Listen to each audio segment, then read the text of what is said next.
Clara, I need to speak with you. Why haven't you been listening to a thing I say?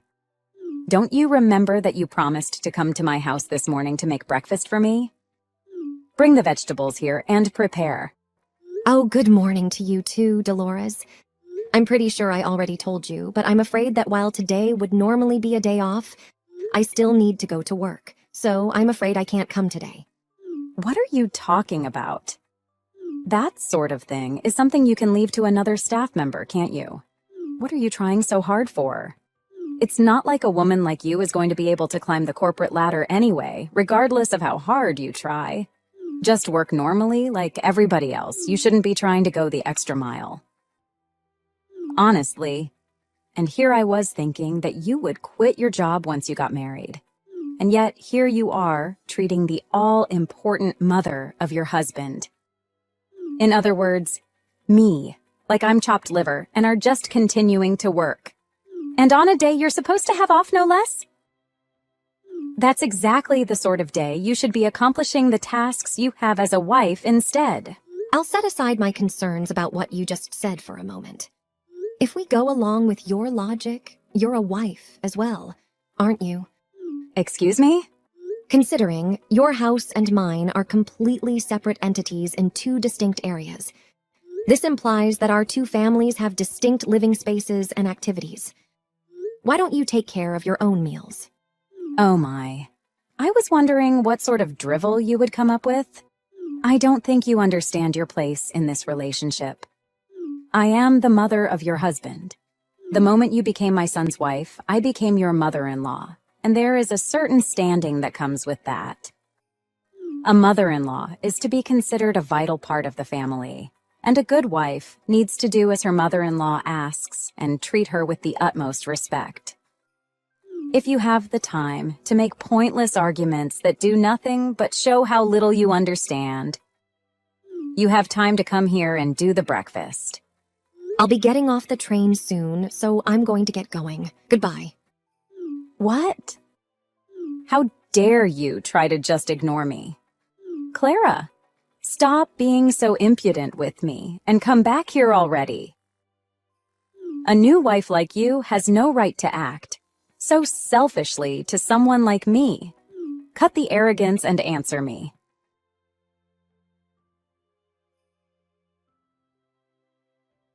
Clara, are you there? I will be expecting you to come over and do the lunch today, understand? You need to stop lollygagging, come over to my house and get started. Good morning to you too, Dolores. I'm afraid that I have already headed out for the day, so I will not be able to come over. Excuse me? I don't see what there is to misunderstand. I'm already out of the house and Ralph is with me. What? You're out with Ralph? Yes, I had already promised him that we would have lunch together in a French restaurant today. You made plans with him on your own. How dare you not invite me? I told you that I needed to be considered as a vital part of the family, didn't I? Not inviting me along is terribly disrespectful. Oh, I'm sorry, it was out of respect that I chose not to invite you along. You always don't like eating outside, don't you? What do you mean? The last time I invited you to go out to a restaurant, you said as much and angrily rejected my invitation, remember? Ralph had been listening to the whole thing, and he made the suggestion that we not invite you this time around so you wouldn't get so riled up about it. You mean it was Ralph's idea? Yes, Ralph had suggested it in the first place. So all I was doing was following his advice. Nothing more. As you are a vital member of the family, I wanted to respect your prior choice and not unduly trouble you. So I didn't have any objection to the idea. What? But hold on.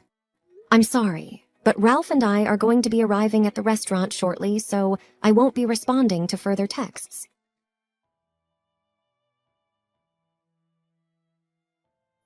Dolores, are you there? Do you have any idea why I suddenly find myself looking at divorce papers on my dinner table? So you found them then? Not only did I find them, I see that Ralph's portion of them seemed to already be filled out. Well, yes. You understand what this means, don't you? Ralph is on his mother's side. He is choosing me over you. When I brought to his attention how you were so terribly disrespecting me, he immediately got divorce papers ready. And now they have been handed over to you. Oh, wow. Another case of you trying to bully me. What a completely original and entirely unexpected development. What are you talking about? I am not bullying you. Well, you certainly don't seem to have any desire to support your son and his wife's new life together, do you? You can't leave me alone for even a single day. Don't you go trying to make this my fault. This is all your fault for not treating me with the proper respect and care I deserve. He has no need for a wife who will not obey me as you. If you don't want to divorce my son, you probably should work on trying to treat me better. I suggest you keep those divorce papers with you as a little warning to remind you of how you should be acting. For a wife who doesn't respect her husband's mother's authority, you do realize that there's no real solution other than divorce? I can't say I have any idea what era you're stuck in, but it's certainly not the present. We're far from the time of treating grown-up children, in-laws, or not like slaves. But since you were so kind as to prepare Ralph's half of the documents and deliver them to me, I'll be happy to go and submit them. We are going to do what? We can call this the day that Ralph and I get divorced. How does that sound? I don't see any problem. Wait, hold on. What's wrong? Ralph filled out the forms, right? He clearly desires to get divorced, so I don't think there's much I can do about it. I would be a terrible wife if I didn't honor his wishes, even if I might not agree with him. It's for the best. Wait, no, that's not what those papers are for. Those are just meant as a warning. Anyway, I'll be heading to the county courthouse to get these papers filed. I'll be heading back to my parents' house afterwards, so don't expect me to be coming back, okay? Wait a moment. Clara? You aren't seriously going to file those papers, are you? Clara!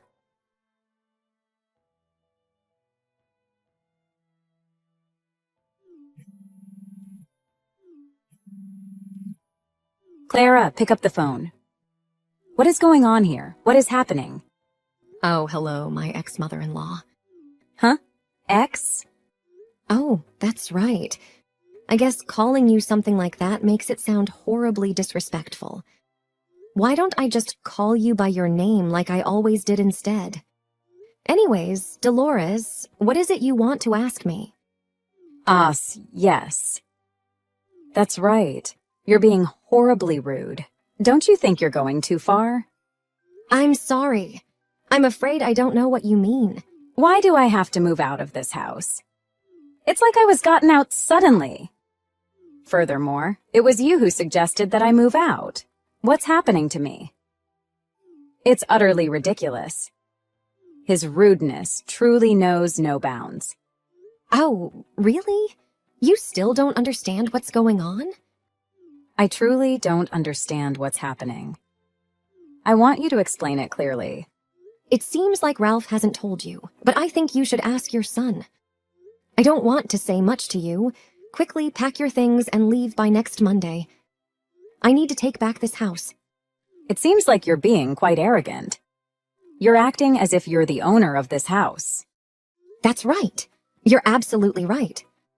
I am the owner of the house you've been living in for the past 2 years. What? This is absolutely insane. If you don't know, then I'll tell you. This is the house my son bought for me. He wanted me to stay in the city so he could take care of me. Since my husband passed away, he has showered me with love and care. Huh? This is his own house? Let me clarify for you. 2 years ago, when your husband passed away, Ralph was deeply concerned about leaving you alone in a remote town. He suggested bringing you to the city to live closer to us. He could only be at ease if you were nearby. Right from the beginning, he intended to rent a house for you, but the cost was too high. So this isn't the house he bought? Buying a house in the city center costs an exorbitant amount. At that time, he didn't have much money either. Ralph suggested borrowing this house to provide you with a place to live. Just wait. I need to calm down. But how did you end up with such a large and beautiful house like this? How Actually, this is the only asset my mother left for me before she passed away. She sold the house in the countryside to buy this house. She put the property in my name. Ralph also knows about this, so he wanted to rent this house for you to live in. And I agreed to have you move here. After all, you are my mother-in-law, so you could live in this house without paying any expenses. But Ralph boasted that it's his house. That's outrageous. I'm as a beggar living in another house for the past 2 years. I'm sorry, but that's the situation you got yourself into. I signed the divorce papers, which means I'm no longer Ralph's wife. You're no longer my mother-in-law either. Therefore, I have the right to take back this house. You should accept this and leave. No, Clara. If I leave, I'll have nowhere to go. I also can't contact Ralph. I don't care how you'll live from now on. We have no relationship with each other anymore. I have no reason to help someone as unpleasant as you. Remember that I've already signed the divorce papers. So where should I go? Isn't it that you still have a small house in the countryside? It's more suitable for you to live there than here. I assume your son has also moved back there. His belongings are no longer in the room here. Then I'll go back to the countryside to find him. My life will be meaningless if he's not by my side. That's not my concern. Goodbye.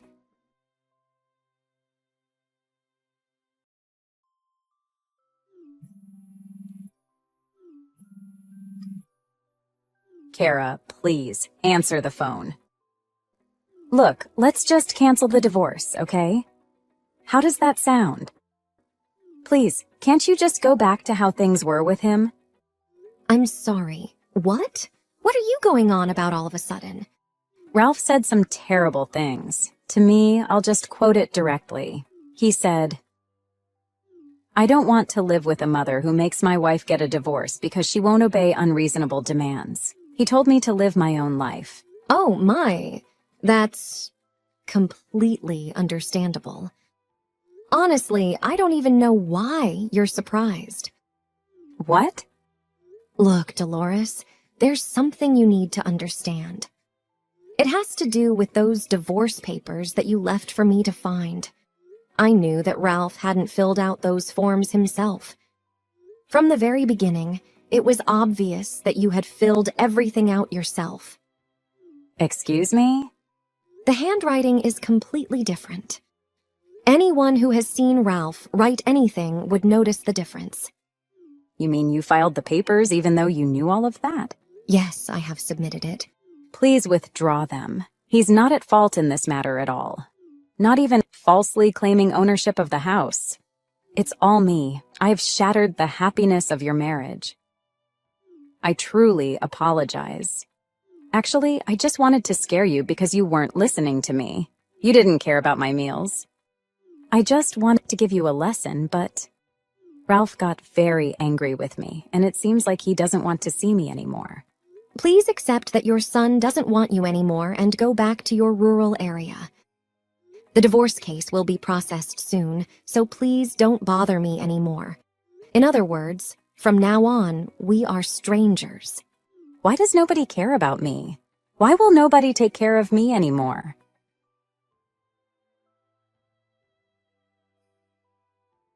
After I blocked communication with Dolores, she kept calling Ralph incessantly, but it seems he's no longer concerned about his mother either.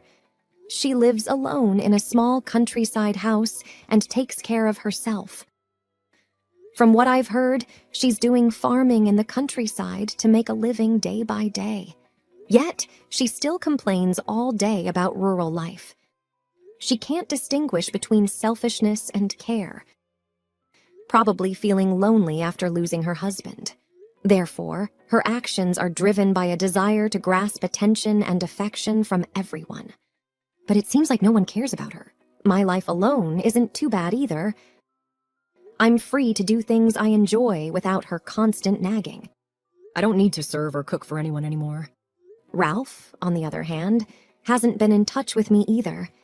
It seems he's also hesitant because his mother has caused a rupture in the family's emotions. No longer has any presence in my life. I also don't want to care about his family anymore. Life has become better without him. Thank you for watching our video. If you enjoyed this video, please like and hit the subscribe button below.